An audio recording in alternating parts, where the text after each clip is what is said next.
I'm Kiwi, And I'm Jared. and we are the two gentlemen coming to you with the glass half full. Jared, how are you? Good, mate. Good. I've got an update on my. I purchased, like I said, I purchased a bike. I've got an update. Went for a ride. Not as easy as I remember. Ah, so it's not like It's getting on a been bike. it's 30 years since when I've really thought about it. 30 years since I've really had a ride more than a kilometer, Yeah. and yeah, it was quite surprisingly tough. And I must say, seats are not made for the husky gentleman. I must say. Yeah. So I've gone out and bought a gel seat to help me get used to the feeling of that. But it was good to do it, but I need some work. Yeah. I've got a friend who actually said to me, "Oh, come for a ride with me," and I'm like, "Mate, I'm snail pace. I tell you, like, I'm just trying to get my legs under me." You've got to But condition that whole area down there where you're sitting on that saddle, don't you? it is conditioning. Yes. It's it's a new feeling, new sensation. But Sure is. that's my update. I had a crack, so I'm now officially a cyclist. So where do you buy your lycra? Just asking for a mate.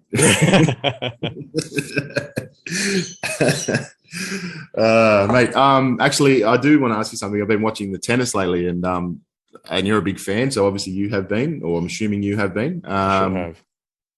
There's been some interesting moments with the crowd, in my opinion. Like tennis is usually pretty quiet when they're playing, but in watching this particular Oz Open has been a bit different, in my opinion.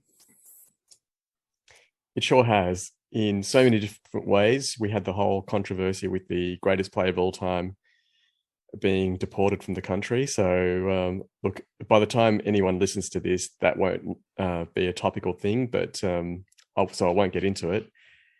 Whatever your opinions are on that, I'm just going to leave that. I certainly have my views. Yeah. But I think that already kicked things off. That really got the tennis enthusiasts quite amped. And either for or against, I'll let you decide. But I think people were already quite revved up by the time they got to the tennis. And of course, very strong personality in Nick Kyrgios came about and whipped the crowd into a frenzy in his matches. Now, I have no issue with that personally. Yep. But the way tennis is supported is very different to other sports.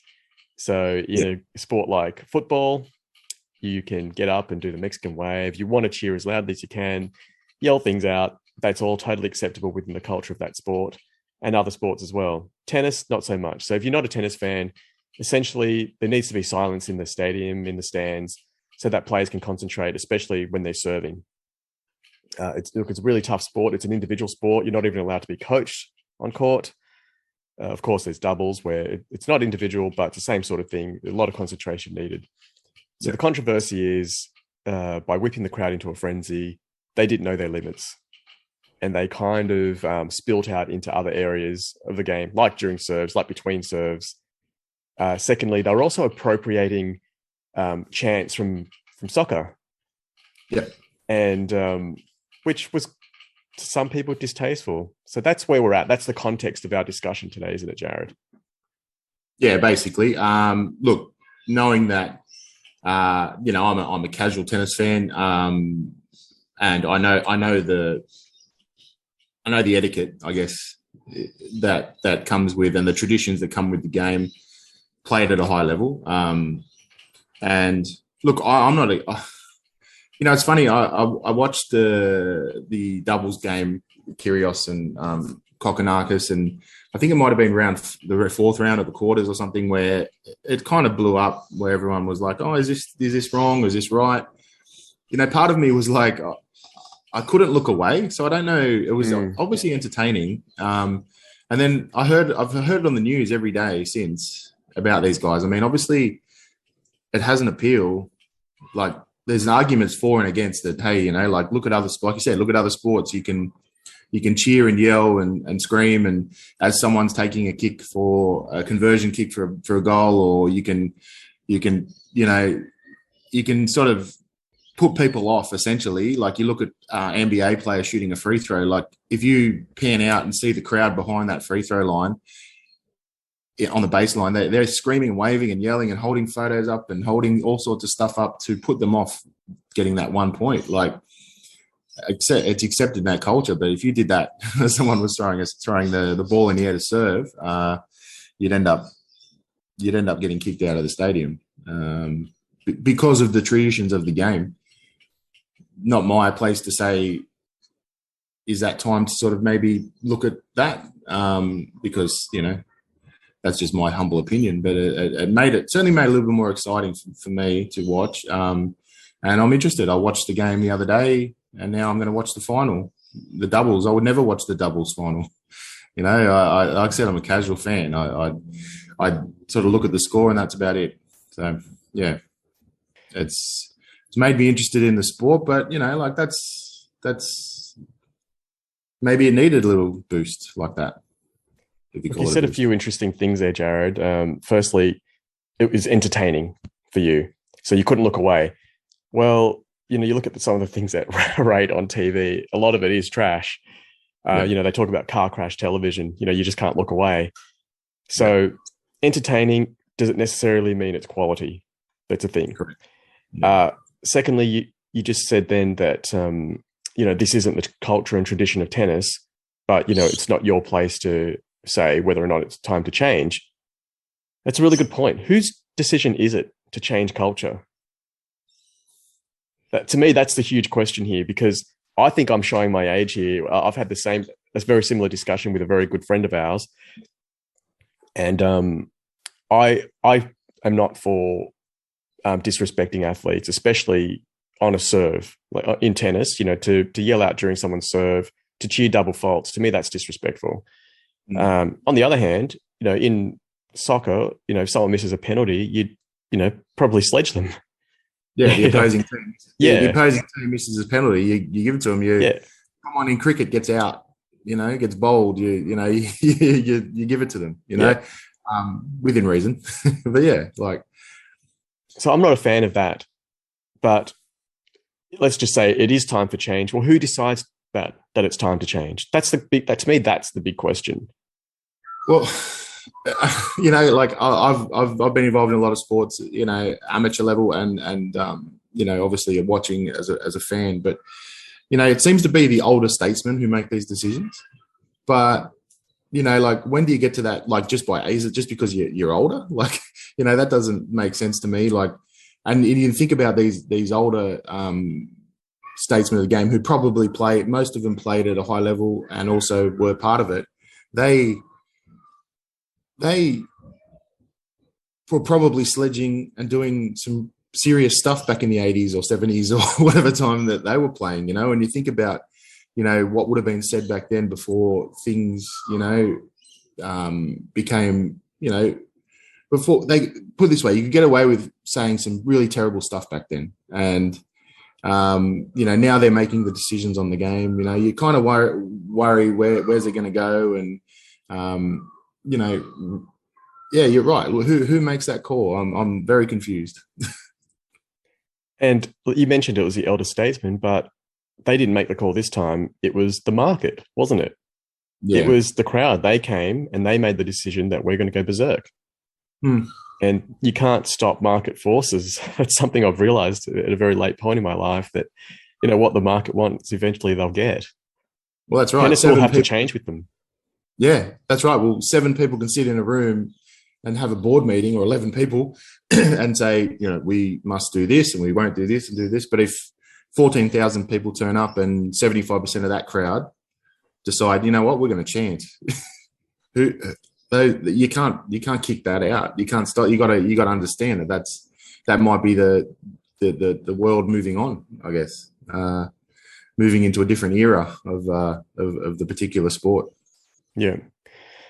And look, I do embrace change. Don't get me wrong. I don't embrace disrespect. That's all. And especially from fans. Now that leads me to a whole other topic, which is abusing sportsmen, sportswomen. Yeah. But there's got to be a line.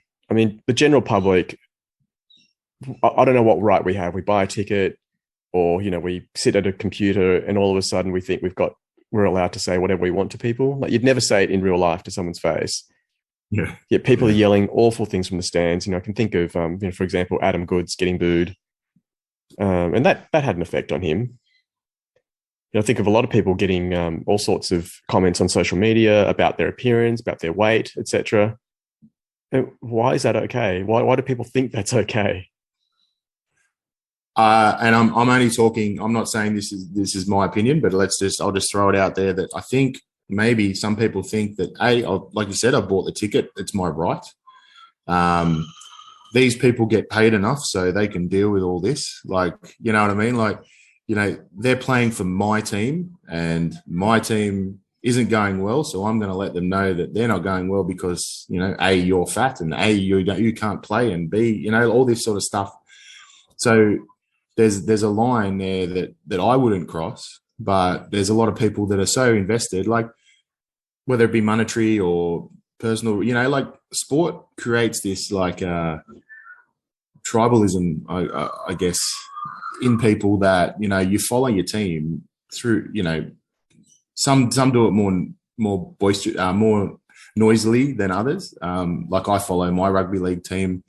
I don't get online and live and breathe everything they do, because I'm like, I understand that sport is sport. Sometimes you can go on a slump. Sometimes you can go on a winning, and whenever I think, I'm going to put something online to say how good my team is, I think next week they could turn up and play like rubbish, So I understand sport like that.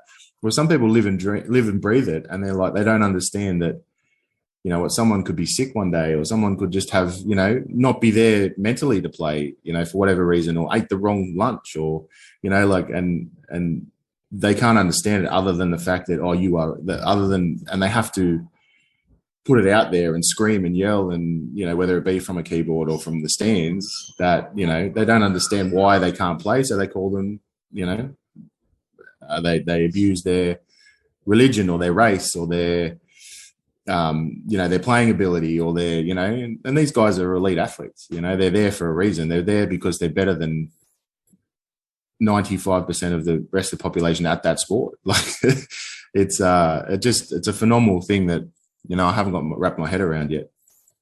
You said a lot of good stuff there, Jared. I hope so, because you said a lot of stuff. But especially about the stuff, what you ended with there, that, they are, quote unquote, better than the rest of us. And those of us who are in the stands, we didn't make it. No. I'd like to have, to be part of it. I'd be happy, being ranked 200 in the world, making the occasional second round of a Grand Slam, maybe every couple of years. I would have been happy with that. And we look at them and think, this guy's no good or whatever. He's only won 4 Grand Slams. Wow. Yeah, exactly. Secondly, you mentioned that, we don't know why they're having a bad game, why they're off that day. Well, it's because they're human beings. And that's something we often disconnect. We just treat them as if they're, this figure on TV. They're not even real anymore. But these are normal people who've had normal childhood traumas like the rest of us. A lot of these guys, especially rugby league players, come from, and this is, I guess stereotyping, but from lower socioeconomic backgrounds. And they work so hard to get there. There's so much pressure on them. They've probably never seen paychecks like that in their lives. I mean, I haven't, I'm not, I don't hang around, the ghetto or anything, but I've never seen the money that they make. So this is all totally new to them. And most of us would have compassion for somebody in the criminal justice system who's had a traumatic life. Yet as soon as it's someone like a football player who's made money, it's all of a sudden, they should know better. Really? You think money does money bring you wisdom? If it were that simple, that's what every book would say. If you would like to be happy and wise, just make lots of money. Of course not. Job. We all know that it doesn't bring you anything other than, a bit of an easier path through life, but that's all. Yeah. So I think compassion really needs to extend to people who are doing better than you financially, because quite often that's where we just cut it off. It's like, no, who cares about them? They're rich. They go back to their mansion. They're all right. And you think, well, that isn't necessarily the be all end all. And I think that's where a lot of it comes down to is the money and whether it's a jealousy thing, like a deep seated jealousy thing, that's like, you know what? Why have they got this? You know, why are they earning, you know, $200,000 a year, or in the big leagues, you know, overseas in different sports, $200,000 a minute, you know, like, Yeah. you know, like they earn that. So they deserve my criticism like that. And I'm saying this again, like as a third, I'm not saying it as my opinion. I'm saying this is why some people may think that it's okay to be an absolute moron, online or in the stands. Like one reason, there's many. Now, the other thing, Jared, is a lot of these guys do it in a crowd, right? As in they're with their friends. They're not just one person out of, 15,000 in the stands. It's a whole group of guys. Would they carry on like that if they were by themselves? I highly doubt it. Every situation is different, and so, but I highly doubt that they'd see them on the street. Most athletes are physical specimens. Someone that they've probably eaten bigger steaks than this particular person, like these guys and girls are unbelievable, their strengths and their abilities. And you telling me that someone would see them down the street and just give them a serve about their whatever, like their appearance, their skill level, their race, like that, to me baffles me. It's crowd mentality. That's exactly where I was going, Jared. Crowd mentality, the crowd mind. How does this happen to us? Like, how does it take over the whole stream of consciousness? You can think for yourself. I can think for myself. And then all of a sudden we get into a group and our thinking changes. We restrict ourselves. We go with this flow of some, I don't know how it formed in the first place. Yeah. I think, it's a bit of a frenzy situation that you're cheering and jeering and all this sort of stuff. But like you said, they wouldn't do it in person because they're not at that level of excitement or stimulation. So when you've got this crowd and then you've got so-and-so behind you yelling this and someone else yelling that, and then all of a sudden you're the voice of those 15, 20 people that are around you in the stands, and you'd probably find some of these people that have been either ejected or been called out for being tools. They maybe, I would say a lot of these people actually regret what they said, even as it was coming out of their mouth. Like some of them would be too, lack of better words, like pig-headed or stubborn to sort of say that. But there'd be, I reckon, majority would take away the fact that somebody might get, might go legal. They may get charged with something, or they may get banned from the stadium, or they may get, all this, like these ramifications and things that happen to them. But I think some of them, even before that occurred, would have a regret. Like I say, I like to sleep on things before I make a decision. Like they would sleep on what they did and then wake up feeling pretty ordinary, I reckon. Yeah. And that's the crowd mentality. I think that's. Look, there's also, sometimes it happens where, the crowd does, for example, racial abuse is probably the biggest thing, where that's not a socially acceptable thing at all. It's not something the majority of the crowd wants. It's something that is disgraceful. If you heard that from the stand, straight away you'd turn around and just be like, who is this guy? Get rid of him. Yeah. So why would that person pay for a ticket to go to a sporting event to yell racial abuse? I actually don't understand it at all. I mean, I don't understand. Is it a statement? Are these guys actually? And then I'm getting conspiratorial here. Are these guys an organized group of guys who go, yeah, we're going to make sure that we keep that group down, and we're going to, racially vilify them wherever they go, and make sure that they know that they're this or that. I don't understand why that would happen. Can you give any insight on that? I wouldn't go as deep as what. The whole, I know you said it sort of, but I wouldn't go that deep. I think it's more about the person yelling the racial abuse than obviously the person that's on the person who's getting abused. The person who's yelling that has something they need to deal with. Now, whether that be that, some deep-seated, hatred, which probably would hopefully be a minority, but,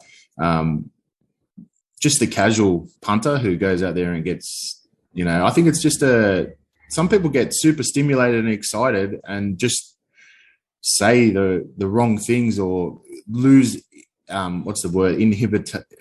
They lose inhibitions. Sorry, my good or English is not good. But yeah, they lose that, and they say things that they probably know they shouldn't be thinking or saying, but it's like the first thing that pops in their head, or they just I don't get it fully, but I think it might have something to do with more about them than the person.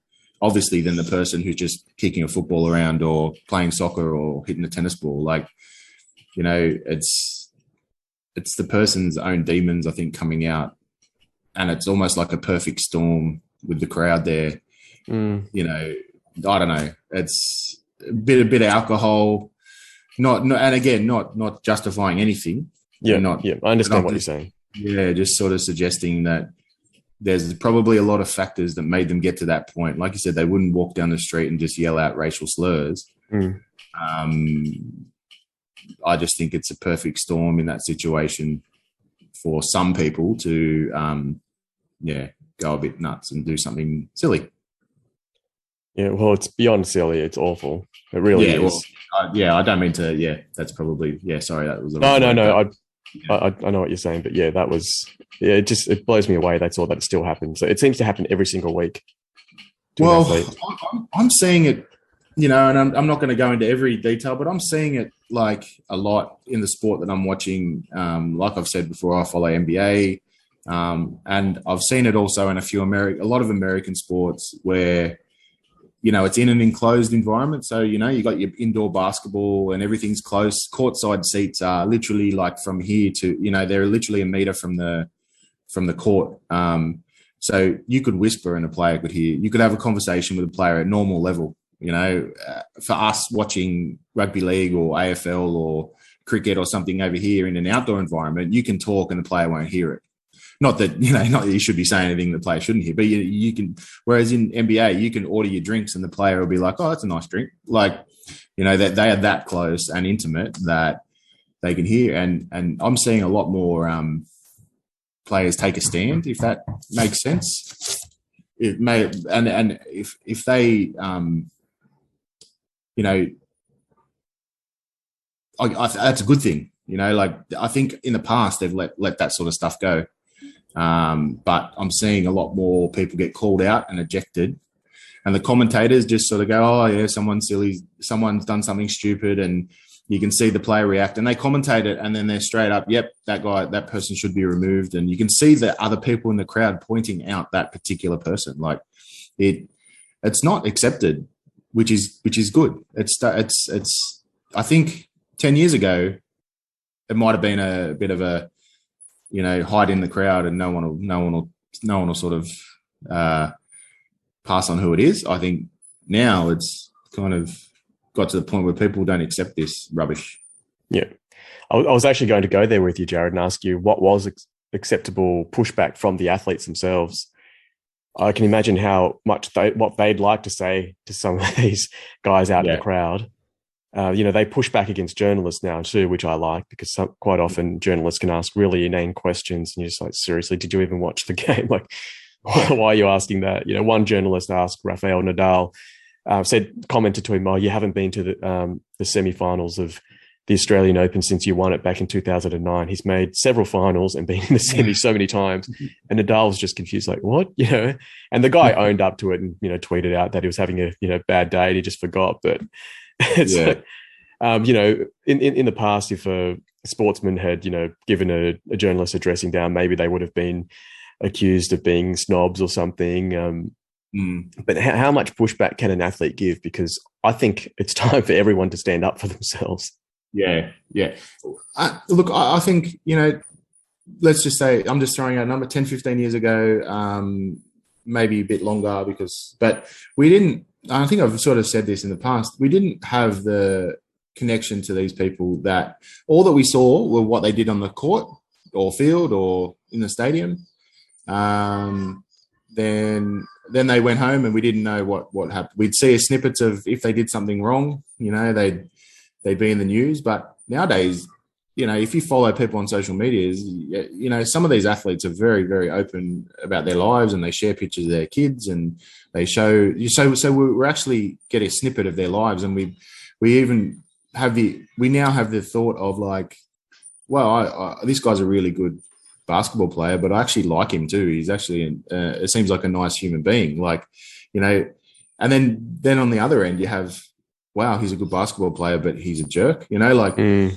So it almost gives people a thought that, oh, well, we're friends. I can tell him that he, this, like there's a bit more of an intimate sort of relationship there, like I don't agree with it, but I think that's the case. Like people being familiar with the situation, familiar with the person, because, you saw him on Instagram the night before at a restaurant with their family, and then you're seeing him on the court the next day, and you're like, well, how was your steak? Like they're a bit more, and then players, then it becomes personal for players then. So that's why I think they're biting back a little bit more.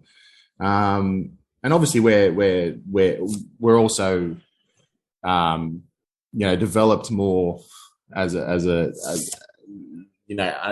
what's unacceptable and things like that than we were 15 years ago.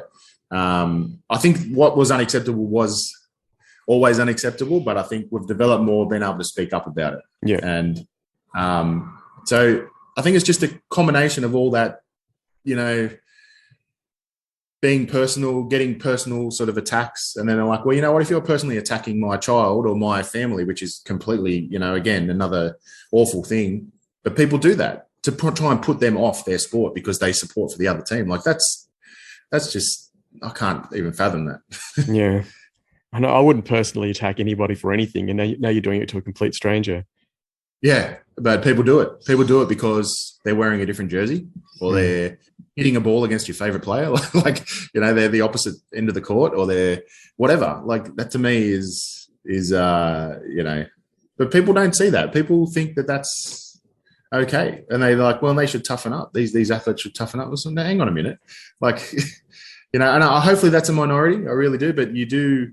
When you do follow through and read some of these comments online, and you think, is this person for real? Like they're telling his athlete that he just needs to toughen up, but someone just, called out his family and called him this, and, like real bad stuff.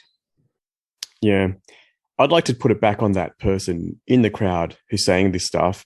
Why is it so important that the whole world knows what you think?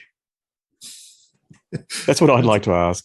It's another episode, isn't it? Yeah. Well, it is actually. I did send you an idea. I did want to talk about having opinions and do they even matter? And we'll do that next week, guys. But, especially in the crowd, like, why do you think, like, what are you trying to get out of it, really? Like, hey, mate, your serve sucks. What did you expect to happen from that? Did you want the crowd to laugh?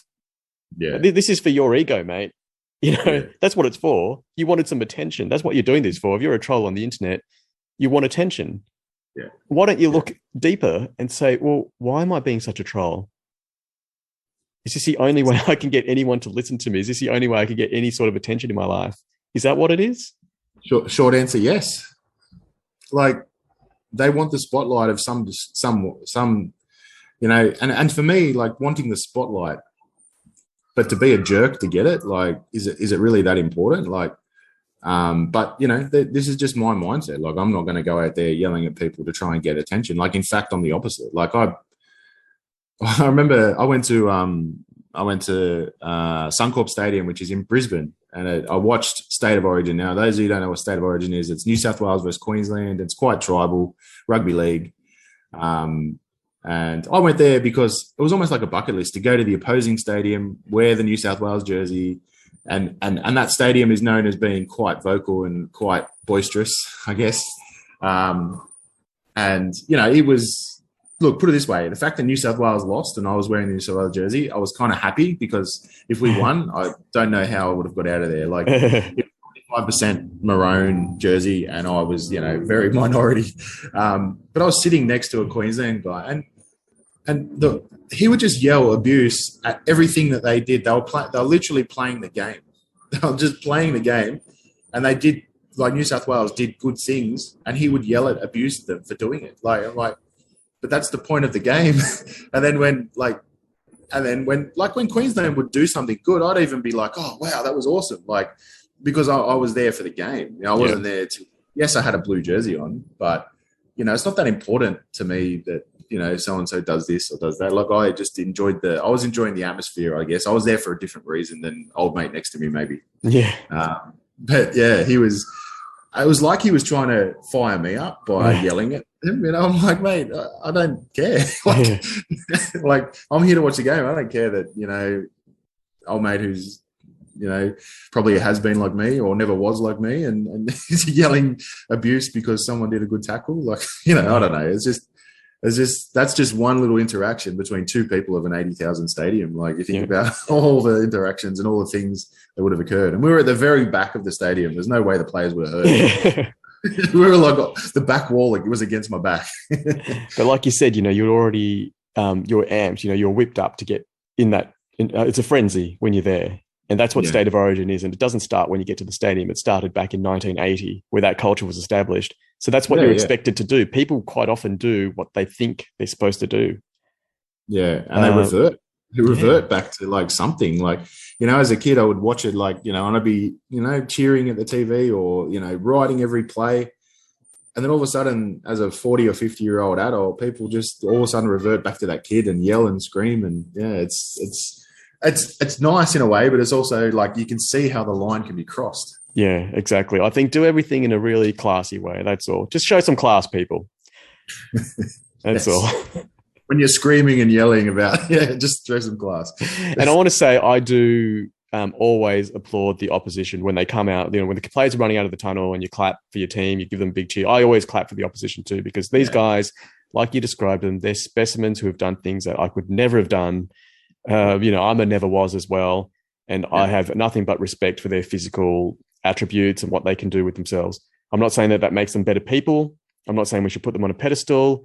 I'm not saying that they aren't normal human beings. I'm just saying, I'm there for the sport. And in regards to sport, they are fantastic at what they do. So I at least owe them that respect. Yeah, no, I agree. I agree with that. They're good at their craft and what they do to maintain themselves to keep playing and they do it for a paycheck, let's be honest, but they also do it. When they were growing up, they weren't doing it for a paycheck. They were doing it for the love of the game and the team, doing it for best for the team. And now they're doing it for a paycheck, but they're also doing it for entertainment purposes, for, the goal of, succeeding at what they're doing. Like, there's a lot of reasons, but what they do during the week to get on the field every week or whatever time they need to play is phenomenal as well. Like the things they put their body through. Exactly. So people, next time you're watching that athlete on TV or following them on Twitter or whatever it is, just remember they've done a lot to get where they are, and they've given up a lot, and they've taken a lot of hits in the head if it's football for our entertainment. So let's show some respect, hey guys. That's all I want to say. I had the word respect too. Yeah, I agree. Show some respect. All right, guys. And now if you could please follow us on Facebook, Twitter, Instagram, and YouTube, and subscribe and follow our podcast. We'd love that too. We'd love nothing but some love from our fans as well. And look, Jared and I, our lives are kind of a bit blurred. The boundary between our real life and this podcast is a bit blurred because we share so much with you. And so we understand that, the world is changing and culture is changing. And we want to be part of that conversation with you. So please get in touch. Yeah, definitely. Definitely. Thanks, Jared. Thanks, mate. All right. Oops.